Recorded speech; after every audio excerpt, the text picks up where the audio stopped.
Comme un pot devenu trop petit, le showroom de la cité Angoulême ne permettait plus à Sabs de s'épanouir.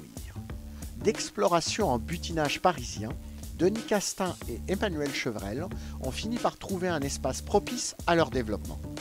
Dans le 12e arrondissement, entre les murs d'une ancienne armurerie réhabilitée par l'architecte Denis Huer, ils laissent désormais leur nature pleinement s'exprimer. C'est dans le prolongement de la coulée verte, non loin du bois de Vincennes, que les fondateurs de Sabs sont venus se mettre au vert. Si le jardin est encore engourdi par les frimas tardifs de l'hiver, les chaises longues lézardent déjà au soleil et l'espace multiplie les ambiances dans un paysage mis en nature par les 5-5 designers.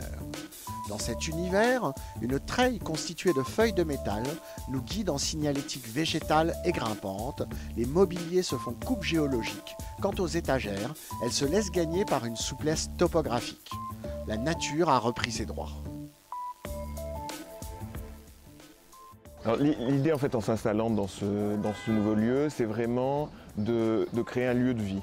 C'est-à-dire un lieu qui soit convivial, agréable, où nos clients, qu'ils soient particuliers ou prescripteurs, puissent vraiment prendre le temps de réfléchir à leur projet, à la façon dont ils vont aménager leur espace extérieur, mais pourquoi pas aussi leur espace intérieur, puisqu'on travaille vraiment dans cette démarche de outdoor-indoor, comme il est convenu de l'appeler.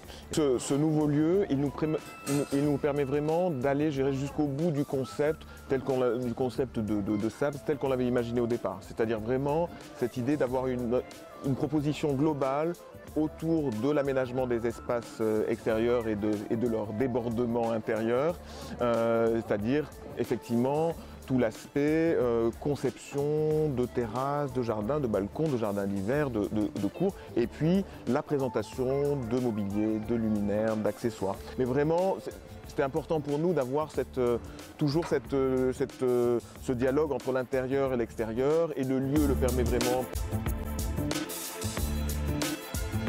Et l'idée principale qu'on a présentée avant de connaître le lieu, qui était la charte en fait, la charte Sabs, c'était vraiment créer une confusion entre l'intérieur et l'extérieur, et on avait cette envie et cette volonté de créer le trouble et de créer le doute et d'essayer de faire en sorte que le visiteur sache plus où il est, s'il est à l'intérieur ou s'il est à l'extérieur, et de faire oublier cette limite entre le in et le out. C'est vraiment c'est un travail de design mais à plus grande échelle, mais c'est vrai que nous dans notre travail on donne un esprit aux choses, donc c'est vrai que donner un esprit à un espace, on l'a traité de la même manière qu'on donnerait un esprit à du mobilier ou à de l'art de la table, voilà, il y a une veine 5-5 et finalement ça a été un travail difficile dans le sens où c'était plus important qu'un simple mobilier, mais en même temps, d'un point de vue de l'esprit, ça a été assez simple pour nous de travailler de l'espace.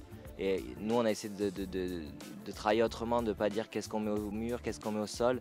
C'est plus des systèmes qui viennent à la fois sur les sols et sur les murs et sur les vitres. Le jeu de feuilles, il est capable de s'installer autant sur les vitres, sur les murs, sur les rebords des fenêtres, sur les meubles. Et en haut, il y a un mur qui fonctionne un petit peu pareil, plutôt que d'avoir un aménagement comme on peut le faire, tout simple, de bardage de bois. Ici, les plaques ont bougé, on a l'impression qu'elles bougent encore de jour en jour, que c'est vivant, que c'est un espace vivant et que c'est un espace qui va évoluer.